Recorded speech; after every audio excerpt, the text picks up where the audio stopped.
मेरे प्रिय मित्रों, नमस्कार।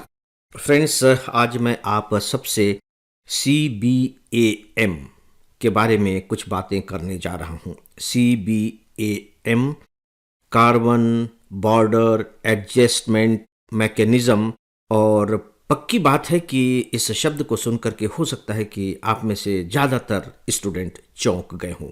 CBAM ये है क्या? तो आइए सबसे पहले तो मैं इसकी सफाई दे दूं। इस बात की नहीं कि ये है क्या, इस बात की कि मैंने इसका चयन क्यों किया है। इस बात की जानकारी स्पेशली मैं आप सबको इसलिए देना चाहता हूं कि आपके अंदर ज्ञान की वो तीसरी आंख पैदा हो सके, वह चक्षु खुल सके, जो अखबारों से या न्यूज से इस बात को पकड़ ले, समझ ले, देख ले कि नहीं नहीं, ये हमारे एग्जामिनेशन के लिए जरूरी है। और मुझे लगता है कि इसके बिना सिविल सर्विस को क्वालिफाई करने की बात बनती नहीं है। राइट? आप प्रीवियस ईयर्स के क्वेश्चन पेपर उठा करके देखिए तो आप पाएंगे कि 4-5 क्वेश्चन इस तरह के होते ही हैं कि पिछले दिनों चर्चा में रहे, अखबारों में आए, खबरों में रहे, इस तरह के प्रश्न होते हैं। और उसमें फिर किसी शब्द के बारे में बता दिया जाता है कि यह शब्द अखबारों में आया था, इसका संबंध किससे है। यानी कि उस शब्द के बारे में जो जानकारियां वो पूछता है, यानी यूपीएससी, वो बहुत ही सामान्य किस्म की जानकारियां होती हैं। और इसके माध्यम से यूपीएससी केवल इस बात का परीक्षण करना चाहता है कि भाई आम खबरें तो हर कोई पढ़ता रहता है, लेकिन आप तो अब आम से विशिष्ट होने जा रहे हैं ना, सिविल सर्वेंट बनने जा रहे हैं। तो अब आप उनसे विशिष्ट हैं, ये कैसे समझा जाए? तो सीधी सी बात है कि वो ये देखता है इस तरह के प्रश्न पूछकर कि उन खबरों को, उन विशिष्ट खबरों को आप पकड़ पा रहे हैं कि नहीं पकड़ पा रहे हैं, जो समाज और राष्ट्र से जुड़े हुए। ऐसा नहीं कि उसमें कुछ भी ओट पटांग पूछ लेते, ऐसा बिल्कुल नहीं है। उन खबरों को जो वाकई समाज के लिए, राष्ट्र के लिए आवश्यक है। और जब मैं राष्ट्र कह रहा हूं तो आप उसमें विश्व को शामिल कर सकते हैं, जरूरी है। और एक पढ़े लिखे व्यक्ति होने के नाते जो सिविल सर्वेंट बनने की इच्छा रखता है, यह आवश्यक है कि वह इनके बारे में जाने। तो दोस्तों, जो CBM है वह इसी तरह का एक शब्द है। इस शब्द का कुल मिलाकर इतिहास ये है कि यह शब्द पिछले साल मई में थोड़ी चर्चा में आया था। बहुत ज्यादा चर्चा में नहीं, लेकिन चर्चा में आ चुका था। जो एग्जाम थे कब थे आपके? मई लास्ट, एकदम जून के बिल्कुल शुरुआत में। तब तक पेपर सेट हो चुका था, इसलिए इस शब्द के बारे में नहीं पूछा गया। राइट? अब यह फिर से जनवरी के महीने में चर्चा में आया है। और देखिए, इस तरह से चर्चा में नहीं आया है कि वो आपको हेडलाइन के रूप में दिखाई दे जाए। सच पूछिए तो जो हमारे इकोनॉमिक से रिलेटेड जो अखबार होते हैं, जैसे इकोनॉमिक टाइम्स है, बिजनेस स्टैंडर्ड है, उनमें इस पर चर्चा हुई। और बिजनेस स्टैंडर्ड ने तो बकायदे इसको लेकर के एडिटोरियल कमेंट भी लिखा।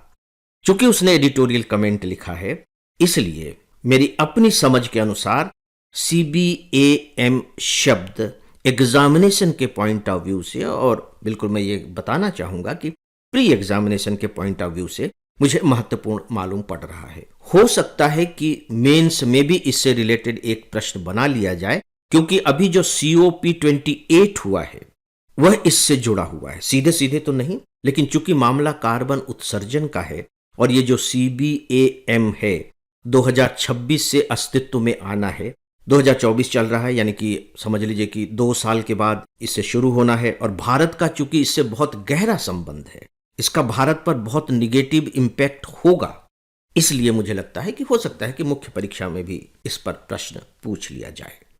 तो फ्रेंड्स, यह जानकारी मैंने आपको जानबूझ कर दी है, क्योंकि देखिए, मेरी सोच ये है कि किसी भी टॉपिक के बारे में अगर पहले आपको ये पता लग जाए कि नहीं, ये टॉपिक एग्जामिनेशन के पॉइंट ऑफ व्यू से इंपॉर्टेंट है, तो आपका जो व्यवहार है ना उस टॉपिक के प्रति वो बदल जाएगा, थोड़ा सा गंभीर हो जाएगा। और यही तो चाहिए आपको तैयारी करने के लिए। राइट?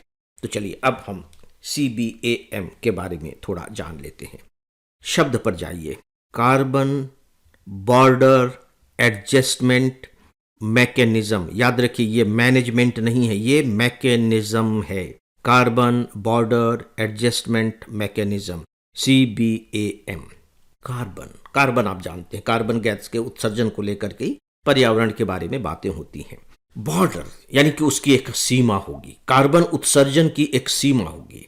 एडजस्टमेंट करके आप कार्बन उत्सर्जन की एक सीमा को सेट करेंगे। यानी कि बोलचाल की भाषा में आप कह लीजिए कि हम इससे ज्यादा कार्बन उत्सर्जित नहीं करेंगे। अब उसको एडजस्ट कीजिए कि आप कैसा ऐसे कर सकेंगे कि इससे ज्यादा भाई कार्बन न निकले। मैकेनिज्म, एक ऐसी तकनीकी, एक ऐसा सिस्टम जो किसी को भी इस बात के लिए बाध्य कर दे कि अब इसमें इससे ज्यादा कार्बन उत्सर्जित नहीं होगा। किससे? जब भी कोई चीज उत्पादित की जाएगी। आप इस्पात का उत्पादन कर रहे हैं, आप एल्युमिनियम का उत्पादन कर रहे हैं, भारत इन सब चीजों में बहुत आगे है, आप जानते हैं। आप सीमेंट का उत्पादन कर रहे हैं, आप फर्टिलाइजर का उत्पादन कर रहे हैं। तो ये जब इन चीजों का आप उत्पादन करेंगे तो उत्पादन करने के दौरान जो कार्बन उत्सर्जित होनी चाहिए उसकी एक सीमा हो, और यदि उसकी सीमा उससे ज्यादा हुई, ध्यान से सुनिएगा, और यदि कार्बन उत्सर्जन की सीमा उससे ज्यादा हुई, उस पर टैक्स लगेगा, क्योंकि आप ज्यादा कार्बन उत्सर्जित कर रहे हैं। इससे पर्यावरण को नुकसान पहुंच रहा है। दोस्तों, ये जो सिस्टम लेकर के आने वाला जो देश है वो देश नहीं है, बल्कि एक संगठन है, यूरोपियन यूनियन।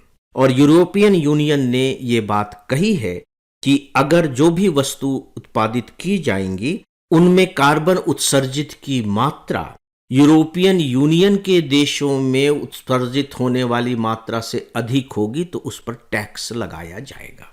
किन पर टैक्स लगाया जाएगा? जो वस्तुएं वे आयात करेंगे, जो वे खुद आयात करेंगे, इंपोर्ट करेंगे, उन पर वो टैक्स लगाया जाएगा।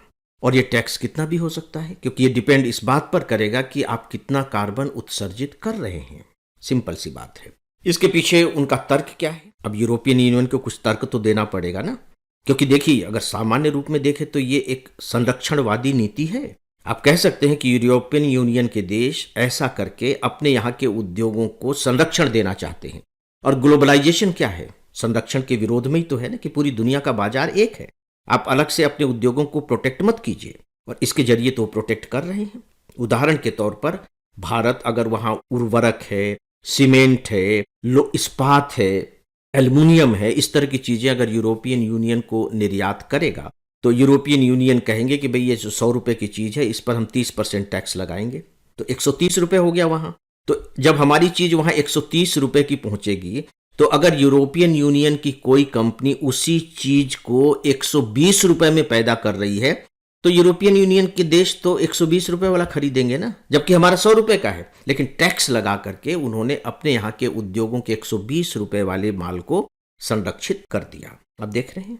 तो यूरोपियन यूनियन का इसके पीछे तर्क ये है कि जो मतलब उन्होंने एक प्लान किया है, fit for 55 in 2030 package, fit for 55%। कब? 2030 के पैकेज में। यानी कि जो यूरोपियन यूनियन के देश हैं उन्होंने ये प्लान किया है कि अपने यहाँ के वे ग्रीन हाउस गैस के उत्सर्जन को सन 2030 तक 55% कर देंगे।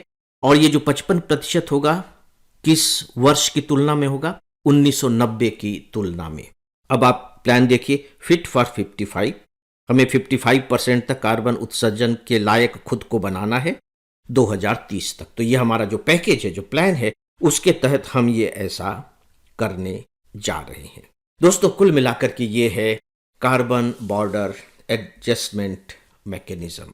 मैंने बीच बीच में भारत के बारे में बात की है, जानबूझ करके मैंने भारत का उदाहरण दिया है, क्योंकि आप जानते हैं कि हमारे यहाँ अभी भी जो एनर्जी जो प्रोड्यूस हो रही है 75% कोयले से हो रही है, थर्मल पावर से हो रही है।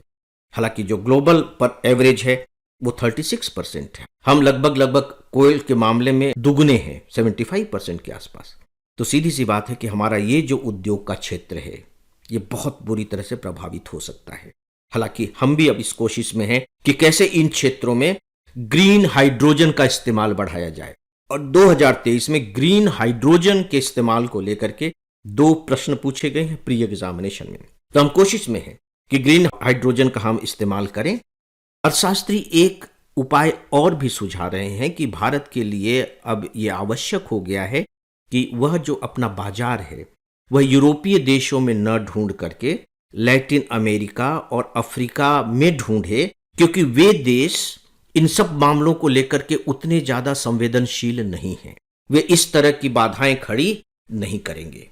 तो दोस्तों डेफिनेटली हमारा जो एक्सपोर्ट है उस पर इस CBM का गंभीर प्रभाव पड़ने की बिल्कुल संभावना है और अर्थशास्त्री ये कहने लगे हैं कि ठीक है, अभी हमें एक संकट दिखाई दे रहा है, लेकिन इसे हम अवसर में भी बदल सकते हैं अगर हमारे उद्योग अभी से ही इन क्षेत्रों में ग्रीन एनर्जी के लिए काम करने लगे। तो 2 साल का वक्त हमारे पास है और इसमें हम एक अवसर तलाश सकते हैं कि धीरे धीरे जो हमारे यहाँ एनर्जी पैदा हो रही है कोल पर आधारित कम हो रही है और उसके दूसरे जो साधन हैं जिन्हें आप सस्टेनेबल एनर्जी कह सकते हैं, ग्रीन एनर्जी कह सकते हैं, वे साधन हमारे पास बढ़ते चले जा रहे हैं।